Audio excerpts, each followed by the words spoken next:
Hi, everybody. So, Honey Buns and I are coming to you with a very, very, very important message, okay? So, Honey Buns, my beautiful boy, how are you today? Hi, little fluff ball. You're so fuzzy. You're so fuzzy. Yeah. He likes me sitting in a stool next to him, so, um, or he likes to have the couch, and I get the stool. You are spoiled. I'm sorry. You are spoiled. See? So, but anyways, on a regular day, he likes me sitting in a stool and he likes to sit in between my legs and everything.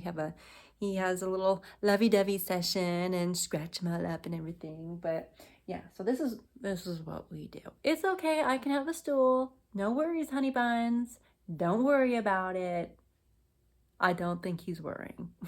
Anyway, so I wanted to come to you guys with a very good message because it's interesting because it came across my feed, Instagram feed today, actually, or just the other day. And I was like, oh my gosh, I just did a video on that.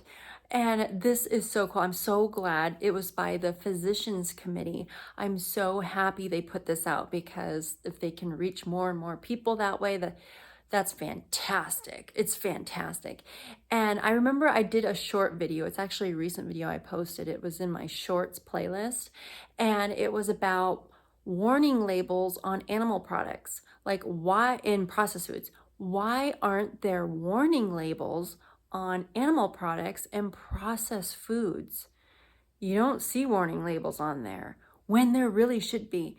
It's just like I was relating it in the short video, I was relating it to cigarettes because I was stopped at a gas station. And of course, when you're at a gas station, you see all of the cigarette labels and huge labels of hey, warning, this product contains nicotine. Nicotine is an addictive chemical and then it can cause cancer and stuff like that. You see that all over at the gas stations and stuff. Okay, so we understand that now, which is good. Get more people to stop smoking. It's amazing how that used to be a thing, how that used to be really acceptable in society, but now it's I'm so glad nobody's doing that. I'm glad it's really lessening because it does hurt you. For me, I have never smoked ever in my life, but I've been around it, and I've been around it pretty heavily growing up. And in one particular situation, I was part of a bowling league back home in Fairbanks, Alaska. It was called Arctic Bowl. And I was in a bowling league. My parents were in a bowling league. And so we were always at the bowling alley, but they smoked. They allowed smoking in there. And it was literally so foggy in there. And it was because everybody smoked. You go in there and you leave smelling like an ashtray, just so thick that you would have to wash your clothes. So, and then my grandma Lily, she smoked. And I remember after school, my brother and I would have to walk over to her apartment complex, be there with her before I started driving, to be there with her until my mom picked us up at 5. So for 2-3 hours, we were in grandma's apartment where it was smoke, secondhand smoke. So, I mean, growing up, I breathed in a lot of secondhand smoke. But I'm so glad those days are over. I'm so glad that people are not really smoking anymore because it's bad. It's bad.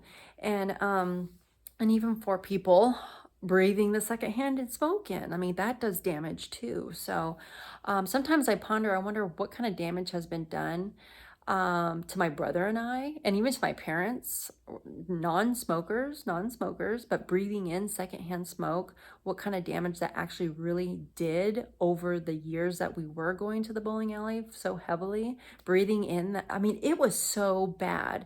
So now that I've moved down here to Arizona, the bowling alleys here, they don't allow smoking, which I'm like, awesome, because my mind automatically went to if somebody said, let's go to the bowling alley, I'm like, oh my gosh, do they smoke there? That's my first question. Do they smoke there?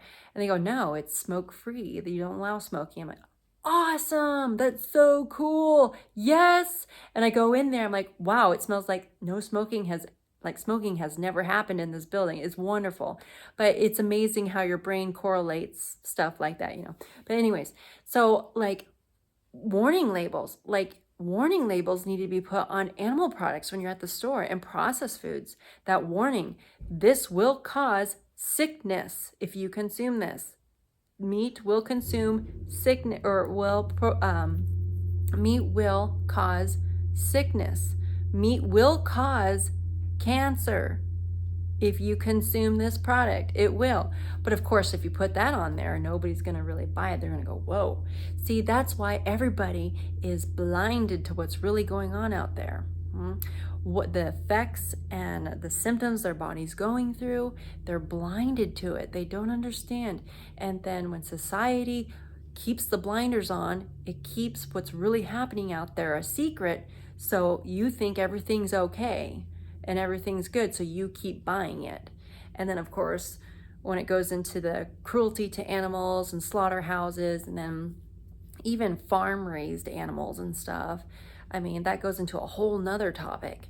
But like, you know, products like that, animal products and the dairy, definitely that dairy and those processed foods, they need a warning label slapped right on the front, like this: if you consume this product, you will develop sickness. It can cause cancer. It can cause autoimmune diseases. I mean, a lot of the problems we go through is caused by the meat and the dairy and processed foods and cooked foods too. That plays a big part of it too. I think the biggest effect that it does play a part on our bodies is the meat and the dairy. I think that has the strongest effect.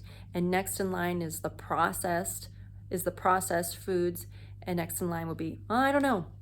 I kind of have to think about that. They're all really, really bad for your body. But the most worst, I think, is dairy, animal products, the meat and dairy. And then the processed foods and cooked foods is depending on how heavy you cook your foods. Because when you cook your food, you are deliberately creating toxins. You literally are deliberately doing that. And of course, the food, it's destroyed. But anyways, like those animal products, they need a warning label slapped right on there. You know, that's how bad it is. And so the physicians committee, they posted a post, and it said something, man, I wish I had it. It's on my phone, but I'm filming right now on my phone, so I can't really bring up the picture. But like the picture, it was like had Dr. Neil Bernard on there, and he said if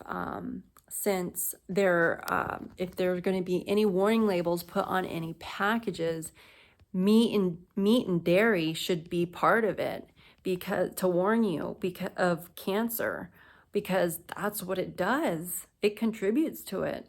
So kind of interesting. And what an eye opener that is. So I posted that on my Instagram in my reels. So if you're interested in that, I have it posting right now, but by the time this video gets out, it's probably not there anymore. But anyways, I'll probably share it in a future video here too. But it's wonderful. It's wonderful to spread it so people understand, so they can start understanding, so their blinders can start being lifted off, you know, so they can make better choices for themselves, and it'll domino into this world and then other animals as well, right? Alrighty, guys, so I will let you guys go. All right, honey buns? Honey buns will let you go too. And you guys have a fantastic evening. Put a big old smile on your face today. I hope I did that for you guys. Remember to love being raw, vegan, plant-based, whole foods, whatever floats your little boats.